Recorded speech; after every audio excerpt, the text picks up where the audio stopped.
Oi, gente, tudo bem? Hoje vamos para mais uma aula de sistema fisiológico e hoje a gente vai falar sobre o sistema circulatório. O sistema circulatório ele vai englobar o sistema cardiovascular e o sistema linfático. A gente vai falar primeiro sobre o cardiovascular e depois sobre o linfático. Então, vou fazer um resumo primeiro de como funciona, né?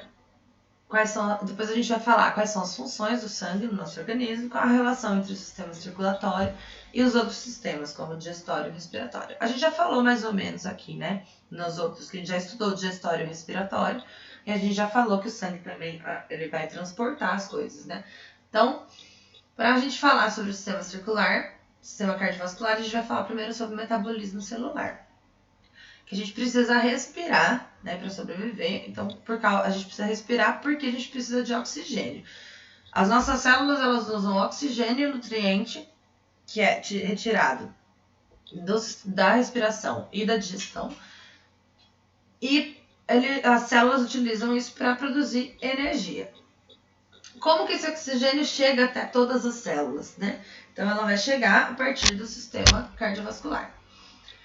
Esse sistema cardiovascular ele não só transporta os nutrientes e o oxigênio para todas as células, ele também vai transportar os resíduos metabólicos, que seriam as excretas, o CO2, o gás carbônico, né? Que vão ser recolhidos do sistema respiratório, o gás carbônico recolhido do sistema respiratório e as excretas recolhidas do sistema excretor. Então, a gente vai ter a função principal do sistema cardiovascular como transportador. Então, o transporte de substâncias é a parte mais importante. Então, o transporte de oxigênio, nutrientes e também de excretas e gás carbônico. Outra função do nosso sistema respiratório, do nosso sistema cardiovascular, é a regulação da temperatura corporal.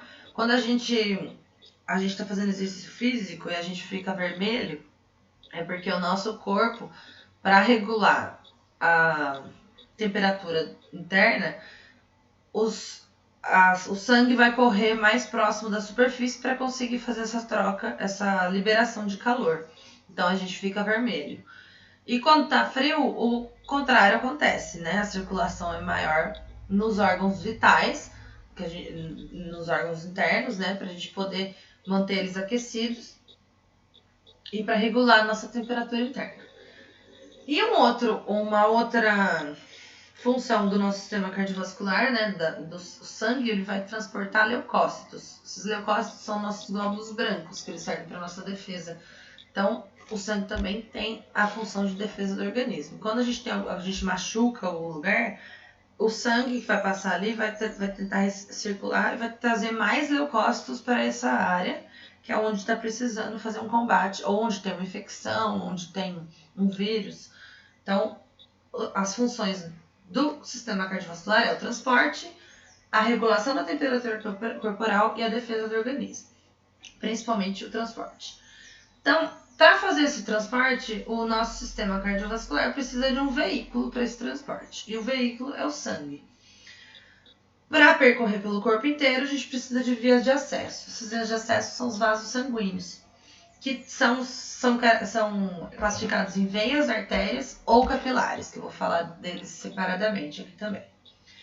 E para esse movimento acontecer, do sangue correndo pelas nossas vias de acesso, a gente precisa de uma bomba propulsora, que é o nosso coração. Então, a gente vai ter o sistema cardiovascular composto por sangue, vasos sanguíneos, que são as artérias, as veias e os capilares, e o coração. Então, primeiro vamos ver como funciona o coração, para a gente poder depois falar sobre os vasos sanguíneos. Então, o coração de uma pessoa, ela vai ter o tamanho, mais ou menos, do punho da pessoa. Quando você fecha a mão, fecha o punho assim, você tem o tamanho do seu coração, mais ou menos. Ele fica na caixa torácica, atrás do osso externo do nosso peito, e ele é formado pelo músculo cardíaco, que é chamado de miocárdio. A parte externa do coração vai ser revestida por uma membrana dupla, que se chama pericárdio, e a parte interna é revestida pelo endocárdio. As artérias coronárias, que elas têm esse nome porque elas parecem coroas, porque chama coroa, né? Porque vem de origem da palavra coroa, elas vão levar o sangue com nutrientes e oxigênio para o miocárdio, enquanto as veias coronárias vão recolher o sangue com gás carbônico e outras excretas que vão ser produzidas pelo músculo cardíaco. O coração ele vai possuir 4 cavidades ou câmaras cardíacas, né, que podem ser chamadas também. São 2 átrios e 2 ventrículos. Na extremidade inferior dessas câmaras vão ser voltadas para a esquerda. Por isso que a gente pode sentir melhor a batida do coração no lado esquerdo do peito. O funcionamento do coração vai ser semelhante de uma bomba, como eu falei para vocês no resumo. E ele vai se contrair e se relaxar num ritmo certo. Quando o coração se contrai, esse movimento é chamado de sístole. E quando ele relaxa, é chamado de diástole. Os átrios eles vão se comunicar com alguns ventrículos por meio de alguns orifícios que vão ser protegidos por válvulas. Normalmente a gente fala válvula, mas as válvulas são estruturas menores, né? A válvula atrioventricular direita, que é o nome oficial, ela também é chamada de tricúspide, e ela vai ser formada por 3 válvulas, que daí seriam a parte menor das válvulas. E a outra válvula atrioventricular esquerda, que é o nome oficial, vai ser chamada também de bicúspide ou mitral, e ela tem 2 válvulas. O sangue vai atravessar essas válvulas no sentido do átrio para o ventrículo, porque a pressão vai fechar a passagem no sentido contrário. Então, ela sempre vai para o mesmo sentido. E aí vai acontecer algo parecido na passagem dos ventrículos para as artérias, onde vai ficar a válvula do tronco pulmonar. E também tem a válvula aórtica nessa área, tá? Dá para ver tudo nesse esquema do coração. Essas 2 válvulas vão ser chamadas de válvulas semilunares, porque elas semi de metade e luna de lua, né?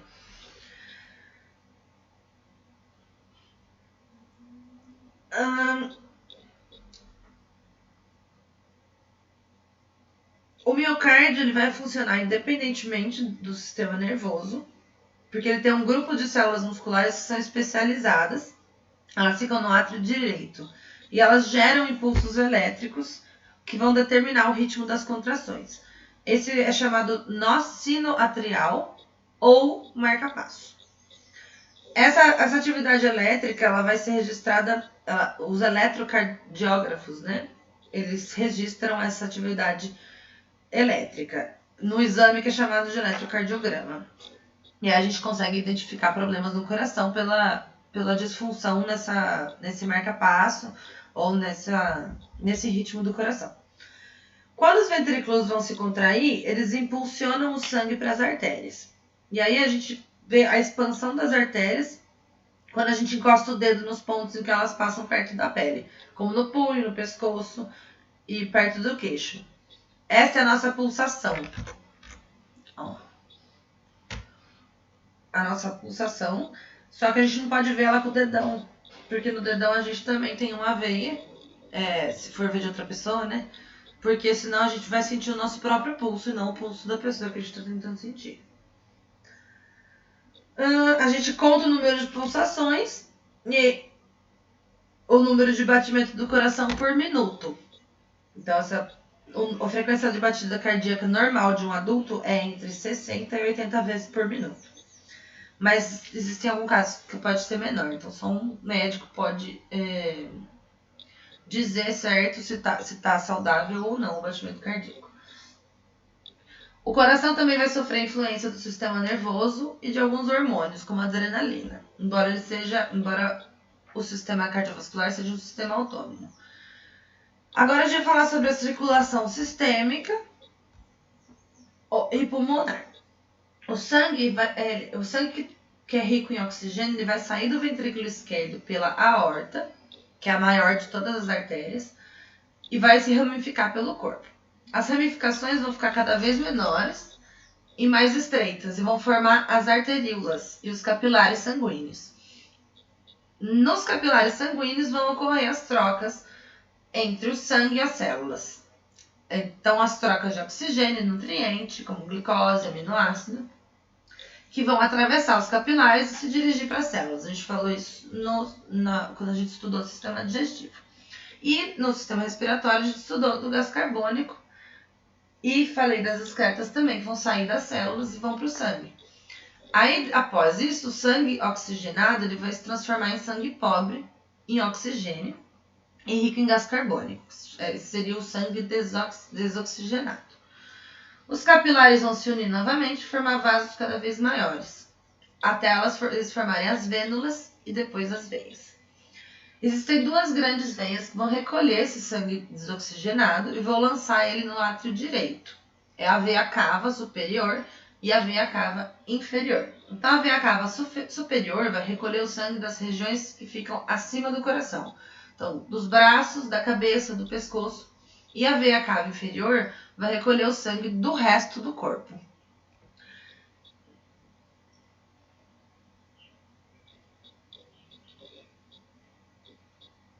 Essa circulação que vai levar o sangue rico em oxigênio para os tecidos e vai trazer para o coração o sangue pobre em oxigênio é chamada de grande circulação ou circulação sistêmica.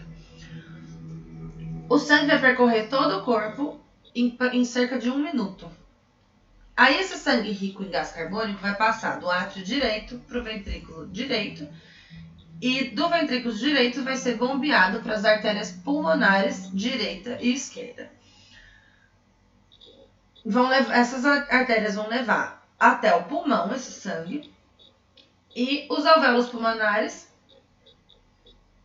Nos alvéolos pulmonares vai haver a troca de oxigênio, gás carbônico, ele vai retirar o oxigênio, né? Então ele vai se transformar em um sangue rico em oxigênio. Então o sangue vai voltar para o coração rico em oxigênio pelas veias pulmonares, vai entrar no átrio esquerdo e aí vai começar de novo o trajeto da grande circulação. Essa circulação, onde o sangue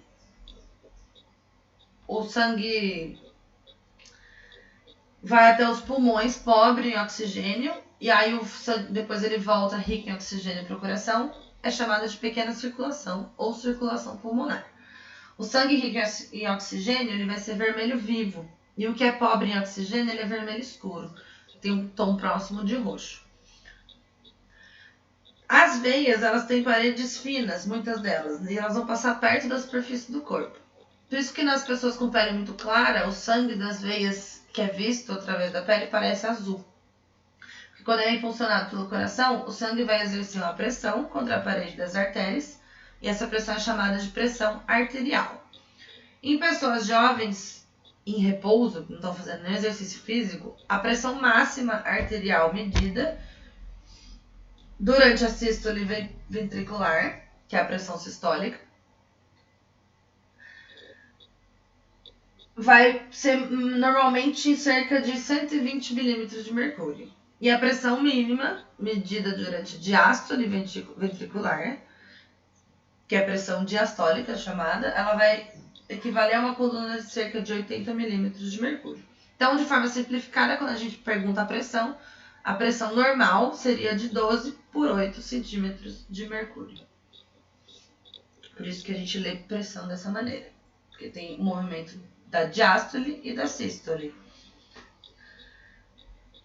Então, o movimento, como funciona o coração, a gente já viu. Agora a gente vai falar das artérias, das veias e dos capilares sanguíneos. Então, as paredes das artérias elas vão ser formadas por 3 camadas. A camada externa, que é formada por tecido conjuntivo rico em fibras de colágeno, e elas são elásticas também. A média, que vai apresentar músculo liso e fibra elástica. E a interna, que vai ser originada por células epiteliais achatadas, que é chamado de endotélio. Já os capilares, eles vão ser formados apenas por endotélio. As camadas musculares das artérias vão ser mais espessas que as das veias. Então, vai permitir que nas artérias a pressão sanguínea seja maior. Então, ela suporta a pressão sanguínea decorrente da contração dos ventrículos. A pressão vai diminuindo à medida que o sangue vai se afastando do coração. E aí nas veias a pressão é muito baixa. Mas mesmo sendo baixa, o sangue das partes inferiores do corpo conseguem voltar para o coração graças ao trabalho dos músculos do esqueleto e da respiração também. Quando os músculos se contraem, as veias próximas vão se comprimindo, impulsionando o sangue. Como nessas veias possuem válvulas que só vão abrir no sentido de volta para o coração, a gente fica garantido o fluxo no sentido certo. Agora eu vou falar sobre a circulação linfática, que eu falei que o sistema circulatório inclui o sistema cardiovascular e o sistema linfático. Então, a circulação linfática, ela vai funcionar que parte da água e de pequenas moléculas que vão estar presentes no sangue, que está rico em oxigênio, vão passar dos capilares para os tecidos. Esse líquido que banha os tecidos vai ser chamado de líquido intersticial. Uma parte desse líquido vai voltar para os capilares. A outra parte vai ser removida pelos vasos linfáticos e vai ser chamado de linfa. Os vasos linfáticos do corpo inteiro vão se unir em 2 grandes vasos, que vão lançar essa linfa nas veias próximas ao coração. Dessa maneira, ela vai retornar para a circulação sanguínea. Então, os vasos linfáticos vão ter outras funções. Então, entre elas, recolher algumas proteínas que vazam dos capilares e devolvê-las para o sangue. Absorver a gordura do intestino. Então, depois de uma refeição rica em gordura, a linfa vai ficar com aspecto leitoso, que é uma das funções dela, é recolher a gordura. Ela também recolhe linfócitos dos linfonodos e lança eles no sangue. Os linfócitos, eles vão defender o corpo, atacando moléculas e organismos invasores, como vírus, bactérias, proteínas estranhas ao organismo e algumas outras coisas. E em algumas infecções, esses linfonodos eles podem aumentar de tamanho. E aí eles podem ser percebidos sob a pele em alguns pontos do corpo, como as axilas, virilha, pescoço. Essa reação do nosso organismo é chamada de linfadenopatia, que também é conhecido como íngua, popularmente conhecido como íngua. Essa íngua, ela vai indicar, geralmente, que os linfonodos da região vão estar ajudando no combate a micro-organismos que causam infecção. Então, normalmente é sinal de que você está com alguma infecção. Se você está com alguma dessas partes inchada, é porque o seu corpo está trabalhando muito para combater alguma infecção. Os vasos linfáticos vão passar também pelo baço, pelo timo e pelas tonsilas palatinas, que também são chamadas de amígdalas. Então, que também, junto com esses linfonodos, vão produzir células de defesa do nosso corpo. O conjunto de todos esses órgãos que eu falei agora, desses vasos linfáticos, do timo, o baço, a amígdala, os linfonodos, é o sistema linfático. Por último, eu vou falar sobre algumas doenças cardiovasculares mais comuns. E aí a gente encerra essa aula. As doenças cardiovasculares, elas são a principal causa de morte em boa parte do mundo, inclusive no Brasil. A primeira delas que eu vou falar é a aterosclerose, que é essa primeira foto de cima. Eu esqueci de editar direito, a de baixo não era para aparecer agora. Então, essa de cima é a aterosclerose. A aterosclerose é um tipo de arteriosclerose, que é um grupo de doença que vai atingir as artérias do nosso corpo. E essa doença ela provoca o espessamento da parede arterial, então ela fica mais grossa e ela fica rígida, indicando que essas artérias vão ficar endurecidas com depósitos gordurosos. E aí elas perdem também a elasticidade. Normalmente a causa são depósitos de placa de gordura, que são chamados de ateromas, que se calcificam na parte interna da parede da artéria. Esse estreitamento dos vasos pode provocar deficiência na irrigação de sangue em algum órgão ou tecido, que é um processo conhecido como isquemia. O coração ele pode ser seriamente afetado pelo estreitamento das artérias coronárias e a pessoa passa a sentir dores no peito, que se irradiam para o ombro e passa para o braço esquerdo. Essa doença, o nome dela é angina de peito ou angina pectoris. Além disso, nos vasos com aterosclerose, tem a tendência de formação de coágulos, que podem entupir os vasos, causando trombose, aí sim a parte ali de baixo. Nesse caso, parte do músculo cardíaco fica sem oxigênio e morre. E isso é chamado de infarto ou infarto do miocárdio. A principal causa de parada cardíaca ou ataque cardíaco, né? Esse infarto do miocárdio.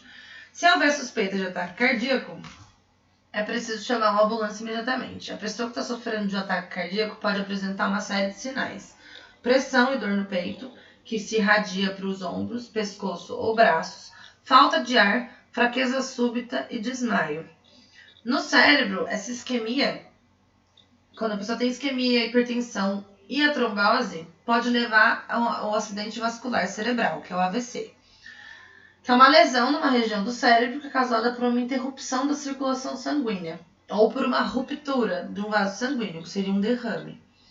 Esses acidentes podem prejudicar diversas funções, como a fala, a locomoção, e também pode provocar a morte. Existem vários fatores que podem predispor o organismo a ter essa doença, né, a aterosclerose. Sua frequência aumenta com a idade, com a vida sedentária, estresse, alimentação rica em gordura animal, que gordura animal aumenta o colesterol, triglicerídeos, os ácidos graxos saturados, hipertensão, obesidade e o fumo. A nicotina aumenta a chance de aterosclerose e da formação de coágulos no sangue. E algumas doenças, como a diabetes, também pode dar uma condição favorável para essa doença aparecer. E também existe uma suposição de que exista predisposição hereditária para ter essa doença. A próxima doença é a hipertensão. Essa é um esquema de um vaso sanguíneo normal e um vaso sanguíneo de uma pessoa hipertensa. A hipertensão é a subida anormal e constante da pressão arterial. Então, a pessoa tem pressão alta. Isso causa lesões nos vasos sanguíneos e favorece a ocorrência de aterosclerose, que é a doença que a gente estava falando antes. Derrame e insuficiência cardíaca. Além de acometer alguns órgãos, como os rins, os olhos. Você tem dor no olho, porque aumenta a pressão do seu globo ocular também. Pode ter várias causas, nem todas são conhecidas. Então, pode surgir quando a capacidade dos rins é afetada. E a hipertensão também, em outras vezes, em algumas pessoas, ela não produz sintomas. A pessoa só vai saber depois de fazer alguns exames médicos. Então, muita gente tem hipertensão, não se cuida porque simplesmente não sabe que tem. A doença, no entanto, ela vai exigir acompanhamento médico e, em certos casos, é necessário o uso de medicamentos. Então, aqui tem algumas causas da hipertensão, né? Hereditariedade, obesidade, estresse, alimentação não saudável, excesso de sal. E como você ter uma pressão normal. Sempre fazer acompanhamento médico, fazer atividades físicas, reduzir o sal da sua alimentação. A gente come muito mais sal do que a gente devia comer. Então, se vocês fizerem uma pequena pesquisa, vocês já vão descobrir que você provavelmente come muito mais sal do que deveria. Alimentação equilibrada, controlar o peso, medicamento só com prescrição médica. Então, a maioria das doenças que eu estou falando para vocês, os sistemas, são doenças preveníveis. Então, são doenças que com uma vida não sedentária, com alimentação saudável, não que você nunca possa comer nada errado, mas se você controlar melhor a sua vida e o seu corpo, se souber comer direito, fazer atividade física, você já evita a maioria dessas doenças que eu tô falando pra vocês. Mas algumas são hereditárias, né? Como vocês viram aqui. A próxima que eu vou falar são as veias varicosas ou as varizes, né? Que são conhecidas popularmente como varizes. Elas podem acontecer devido a vários fatores. Entre eles também tem a tendência hereditária. E aí o que acontece? acontece um defeito nas válvulas, os músculos ficam fracos, quando os músculos são fracos, e também pessoas que têm ocupações, alguns trabalhos que ficam em pé o dia inteiro, por muito tempo, ou sentado por muito tempo. E o que acontece? Acumula sangue nas veias, principalmente na das pernas. Isso pode provocar a ruptura das válvulas das veias e o aparecimento das veias varicosas, que são aquelas varizes, né? Fica protuberante na perna, dá pra você ver. E essas varizes, elas são removidas cirurgicamente.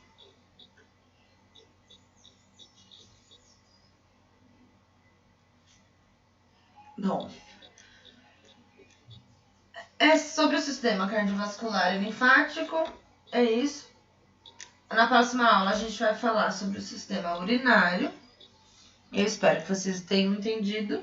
Qualquer dúvida, vocês podem falar comigo. Nosso plantão é de toda quarta-feira, das 10 ao meio-dia. E qualquer sugestão, se vocês acham que esqueci de alguma coisa ou alguma doença que vocês queiram saber, vocês podem me mandar inbox. E é isso. Até a próxima aula, então. Muito obrigada. Tchau, tchau.